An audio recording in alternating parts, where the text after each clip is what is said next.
Mesdames et messieurs, bonsoir et merci d'être au rendez-vous de cette session d'information sur Canal 3 Bénin. Au sommaire de ce journal, le Bénin dispose désormais d'un nouvel outil de mobilisation des ressources internes. Il s'agit de la stratégie de mobilisation des recettes à moyen terme. Les grandes orientations de ce document ont été présentées ce vendredi au secteur privé et à d'autres contribuables afin de recueillir leurs suggestions pour avoir un document inclusif. Les détails dans un instant. Nous parlerons également de la simulation en salle d'une situation de crise fictive pour recueillir et analyser les mécanismes de réponse proposés par des autorités politico-administratives en charge notamment de la sécurité. C'est au cœur de l'atelier bilan qui a réuni plusieurs participants venus de 36 communes réparties sur l'ensemble des 12 départements du Bénin. Une activité qui s'inscrit dans le cadre du programme Engagement des communautés dans la gouvernance des frontières. Nous parlerons également spiritualité avec l'édition 2023 de la conférence de prière et de miracles qui s'est achevée après plus d'une semaine de rencontres. Le rendez-vous a été l'occasion pour responsables et fidèles de l'Église de la mission évangélique de la foi internationale de renforcer leur croyance en Dieu, mais aussi de resserrer les liens fraternels. Voilà pour les titres, mesdames et messieurs. À nouveau, bonsoir. Le Bénin dispose désormais d'un nouvel outil de mobilisation des ressources internes. Il s'agit de la stratégie de mobilisation des recettes à moyen terme. Les grandes orientations de ce document ont été présentées ce vendredi au secteur privé et à d'autres contribuables afin de recueillir leurs suggestions pour avoir un document inclusif. C'était à la Direction générale des impôts Clément Achadé pour plus de précisions. Une journée de concertation pour permettre aux acteurs du secteur privé de s'approprier la nouvelle stratégie de mobilisation de recettes à moyen terme. Ce vendredi, les différentes régies financières du Bénin, représentées par leurs responsables, sont venues exposer les ambitions du gouvernement du Bénin qui entend compter davantage sur les ressources internes pour le financement de l'économie. À l'ouverture des travaux de cette rencontre, le directeur central de la supervision des régies financières du ministère de l'économie et des finances est revenu sur les objectifs et attentes de cet atelier. En tant que partenaire du secteur privé, des ONG, des différentes associations, des différentes chambres, pour que vous puissiez donner vos contributions à cette mouture. Donc aujourd'hui, sans plus tarder, je vous souhaite la bienvenue à cet atelier et nous avons une attente élevée de vos contributions. Financer les dépenses en investissement des projets du PAG estimés à près de 12 000 milliards tout en maîtrisant le déficit budgétaire suppose une amélioration continue de la mobilisation des recettes fiscales et non fiscales. La stratégie de mobilisation des recettes à moyen terme, SMRT 2024-2028, répond donc à ce défi et vise principalement à coordonner les actions de nos différentes régies financières pour améliorer avec efficacité la mobilisation des recettes afin de répondre aux besoins de financement du développement durable. Les régies financières représentées au Présidium par les directeurs généraux de la douane et des impôts saluent la tenue de cette concertation qui, in fine, permet au Bénin d'avancer sur le plan de développement, notamment la mise en œuvre des politiques publiques à travers des recettes propres au pays. La présentation de la Direction générale des impôts a permis aux participants d'avoir une idée claire des grandes orientations de la SRMT. Le présent atelier, auquel vous êtes conviés, nous permettra de recueillir vos préoccupations afin de les intégrer dans la formulation des actions à mettre en œuvre. Cette approche nous permettra d'obtenir votre totale adhésion donc au processus et à l'occasion de la mise en œuvre de cette stratégie. Avec un taux de pression fiscale de 12% qui respecte la norme communautaire de l'UEMOA, le Bénin veut faire face aux défis de financement afin d'améliorer les conditions de vie de sa population. Cette stratégie de mobilisation de recettes à moyen terme est donc la feuille de route qui définit les actions concrètes à mener pour l'atteinte de cet objectif. C'est déjà fait. Célébration du 20e anniversaire du Centre de perfectionnement aux actions post-conflictuelles de déminage et de dépollution implanté à Ouida. L'événement n'est pas passé sous silence. Ce jeudi, une cérémonie a été organisée à cet effet à la base de l'école à Ouida. Cérémonie marquée par la présence effective du ministre délégué auprès du président de la République chargé de la défense nationale. Nous allons suivre. Au menu de ce J2 de l'atelier, 20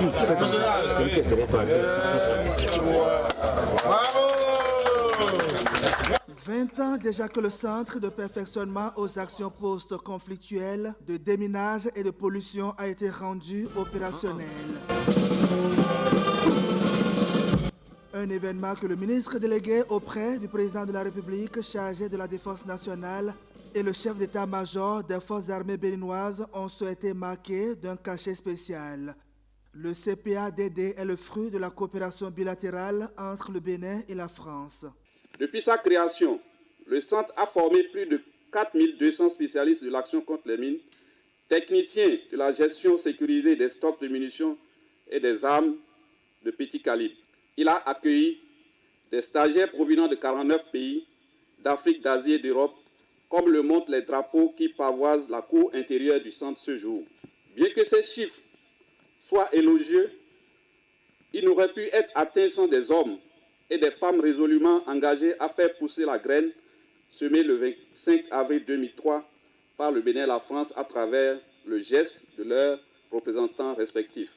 Donc ça démontre qu'en 20 ans, nous avons réussi à construire un centre de référence auquel désormais de nombreux partenaires techniques et financiers s'intéressent au point de lui apporter aide, financement, compétences techniques. Nous avons 2 coopérants en permanence ici, et je dois dire que je sais que la pédagogie qui est utilisée dans ce centre s'adapte aux nouvelles contraintes.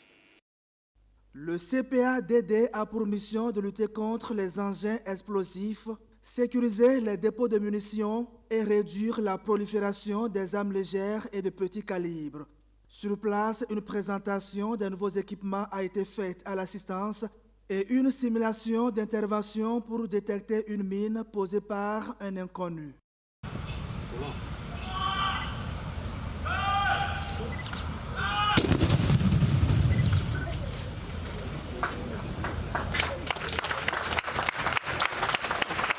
Je reste convaincu que chacun de vous continuera d'apporter sa pierre à l'édifice afin d'offrir à nos pays des opérateurs compétents et résolument engagés à débarrasser les terres de toute pollution pyrotechnique et explosive. Au nom de cette coopération, le Bénin et la France ont de belles perspectives pour lutter contre le terrorisme au Bénin. Le centre reste ouvert à ses partenaires et d'autres comme le Japon pour accroître sa capacité d'accueil et renforcer les capacités de ses ressources humaines. Je voudrais à présent vous inviter. Je l'annonçais en titre, simulation en salle d'une situation de crise fictive pour recueillir et analyser les mécanismes de réponse proposés par des autorités politico-administratives en charge notamment de la sécurité. C'est l'essentiel à retenir d'un atelier bilan qui a réuni plusieurs participants venus de 36 communes réparties sur l'ensemble des 12 départements du Bénin. Une activité qui s'inscrit dans le cadre du programme Engagement des communautés dans la gouvernance des frontières mise en œuvre par l'Organisation internationale de la migration avec l'appui de plusieurs partenaires. Nagui Balagbe pour les détails. Au menu de ce J2 de l'atelier bilan du programme d'engagement des communautés dans la gouvernance des frontières, une crise simulée, mais en salle, face à laquelle les participants sont appelés à réagir. Ainsi, différents plans de gestion de crise proposés ça et là ont été passés en revue, de manière à en déceler les forces et faiblesses et tirer des leçons, sait-on jamais. Les acteurs des plateformes communales et les acteurs des plateformes départementales se sont retrouvés et nous avons eu un cas d'agression dans un pays voisin, dans l'un des villages d'un pays voisin, où les occupants, en cherchant donc un endroit plus paisible, se sont déplacés en traversant le lac pour venir vers un village béninois. Donc il était demandé donc, à chaque groupe de tracer le circuit décisionnel, mais également le circuit opérationnel de gestion de cette situation.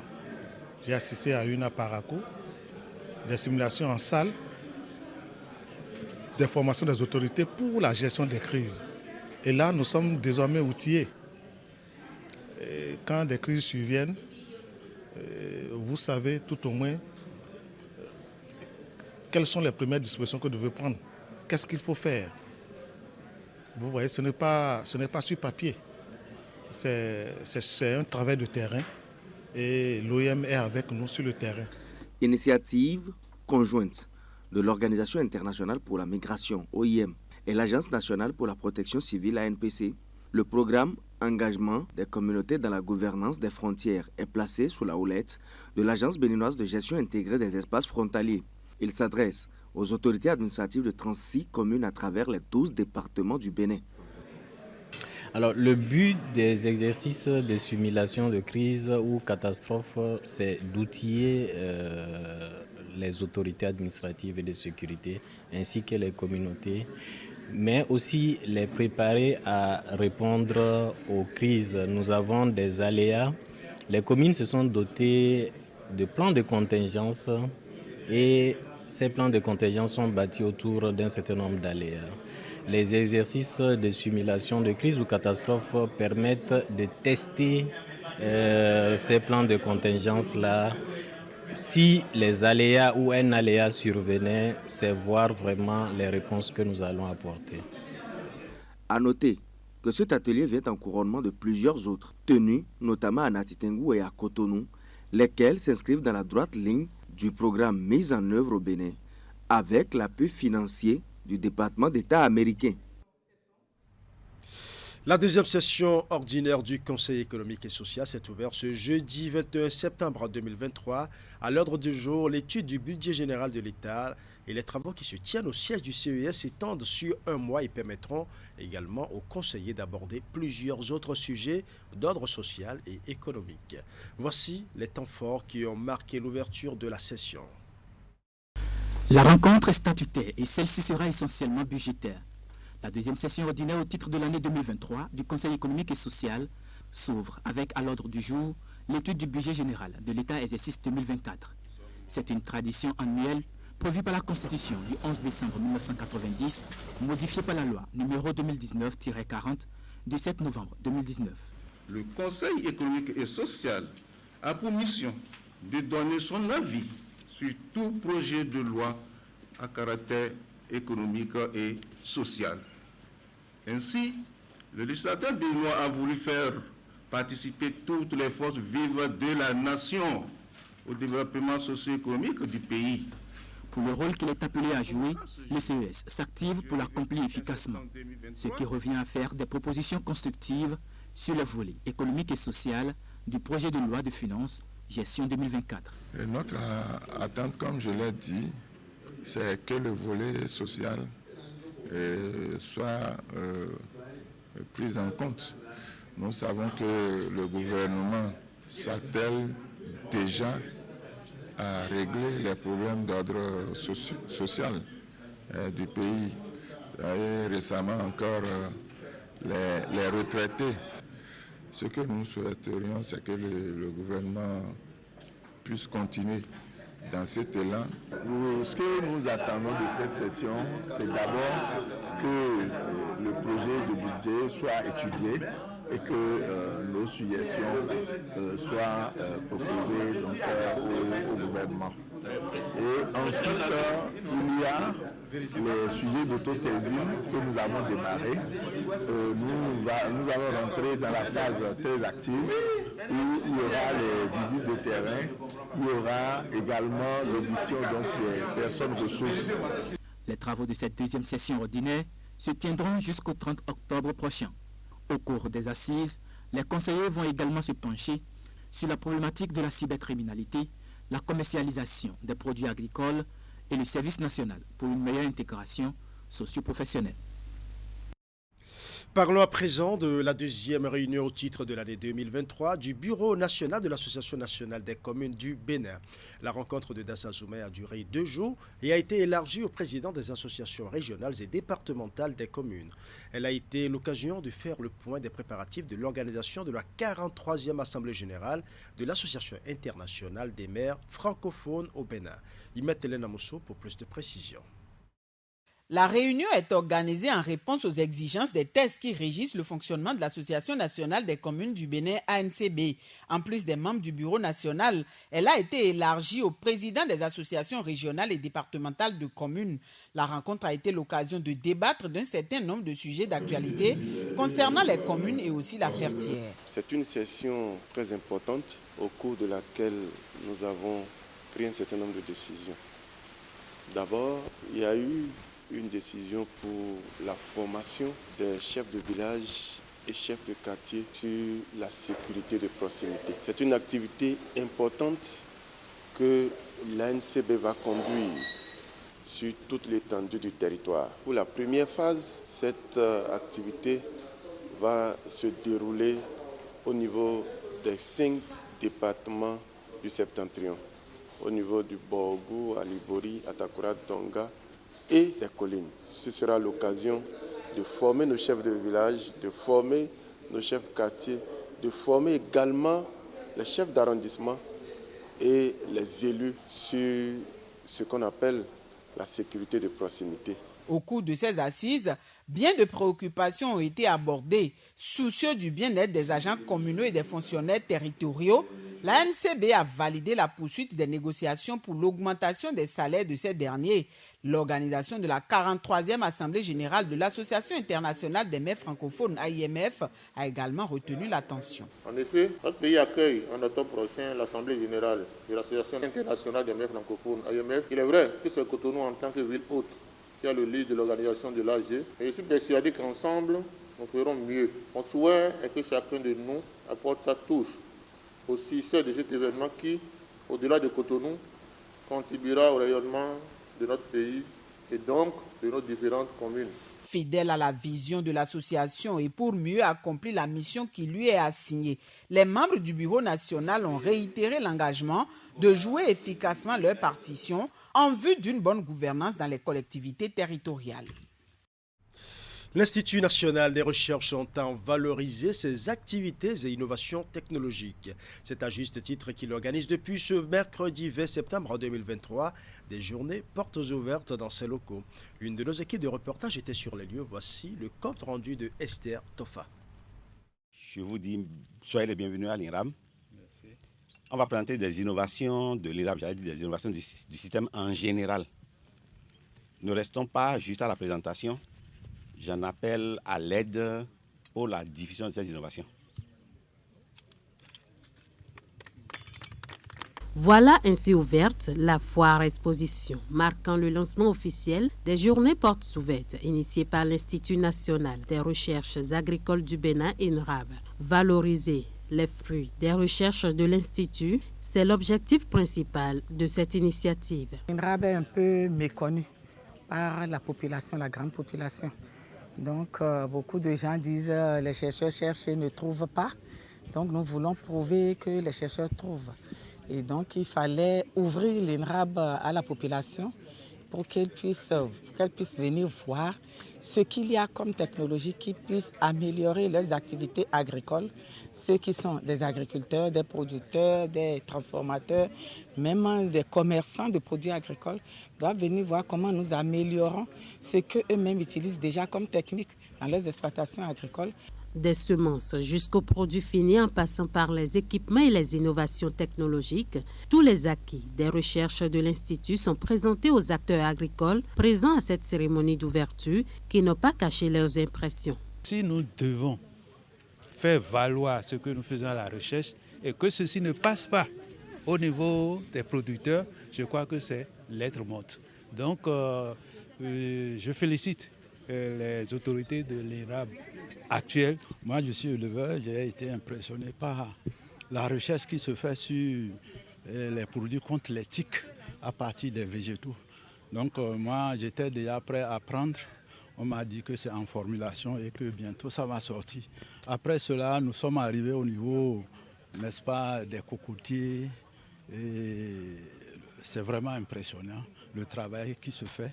Et c'était notre pays qui était en tête avant dans le domaine du palmier. Mais il me semble qu'entre-temps, on a été damé. Et je pense que grâce à l'INRAB, on va encore revenir. Pendant 2 jours, l'INRAB ouvre donc ses portes aux chercheurs, producteurs et transformateurs agricoles pour découvrir les innovations et les produits de ces recherches. Les portes se referment donc demain jeudi, 21 septembre 2023. Et pendant ce temps, la caravane Santé pour tous se poursuit à l'intérieur du pays. Il s'agit d'une croisade nationale de sensibilisation des populations sur les bienfaits de la vaccination. Une initiative du gouvernement béninois appuyée par le Fonds des Nations Unies pour l'enfance et l'USAID. Le week-end dernier, cette caravane était à Lokossa, dans le département du Mono. Voici le point de cette étape avec Narcisse Alorsay. La caravane Santé pour tous investit les rues de Lokossa dans l'après-midi du samedi 16 septembre 2023. Plusieurs kilomètres à parcourir dans la cité de l'Espérance et à chaque étape, des populations sensibilisées sur les comportements adoptés pour avoir une bonne santé.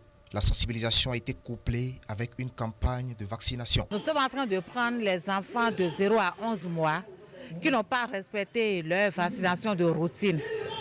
En même temps, nous vaccinons la population contre la vaccination antitétanique et l'administration de vitamine A pour les enfants de 0 à 59 mois. Il y a aussi la vaccination contre la Covid-19. Le concept Santé pour tous, voulu par l'État béninois et porté par le Fonds des Nations Unies pour l'enfance et l'USAID, lui, englobe une multitude d'actions. On a utilisé le mot santé pour tous parce qu'on va dans cette stratégie-là d'être aussi en bonne santé. Ce n'est pas que la vaccination, il y a aussi eau et hygiène, donc être dans un environnement sain, bien se nourrir, faire du sport. Donc c'est un message global pour être en bonne santé. Être en bonne santé, pour faire passer leur message, les organisateurs s'appuient à chaque étape sur des relais communautaires. Nous avons des communautés URUPOT dans toutes les communes qui sont impactées par cette activité et ce sont les communautés URUPOT qui sont chargées de faire la mobilisation. Tout comme les jeunes URUPOT, une cinquantaine de célébrités, des artistes pour la plupart, sont impliqués dans cette campagne et accompagnent la caravane. Le public de Lokossa a pu admirer les artistes Zeynab Habib et Sessime au cours d'une soirée de concert après la caravane.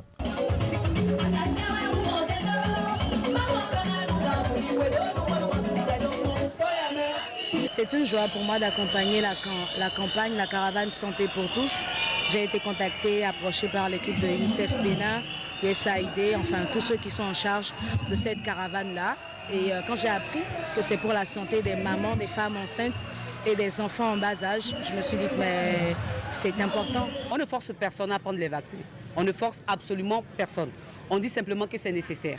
Donc nous avons un carnet de vaccination. Même moi, j'ai un carnet de vaccination. Mes enfants ont un carnet de vaccination, mon entourage aussi. Tant que je peux passer le message pour demander à chacun de se faire vacciner parce que c'est très important. Il y a des épidémies qui arrivent. Mieux vaut être vacciné à l'avance pour éviter de tomber malade. C'est très important.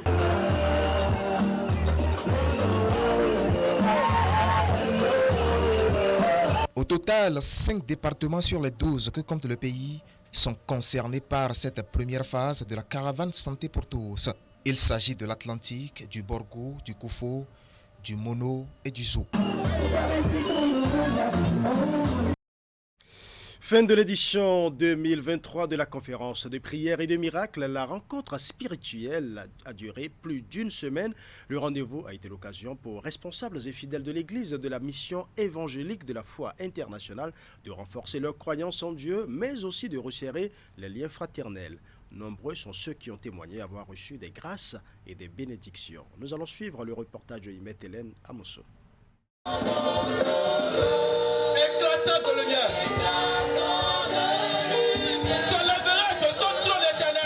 Le culte a été particulier ce dimanche sur les différentes églises de la mission évangélique de la foi. Il marque la fin d'une semaine de manifestations spirituelles.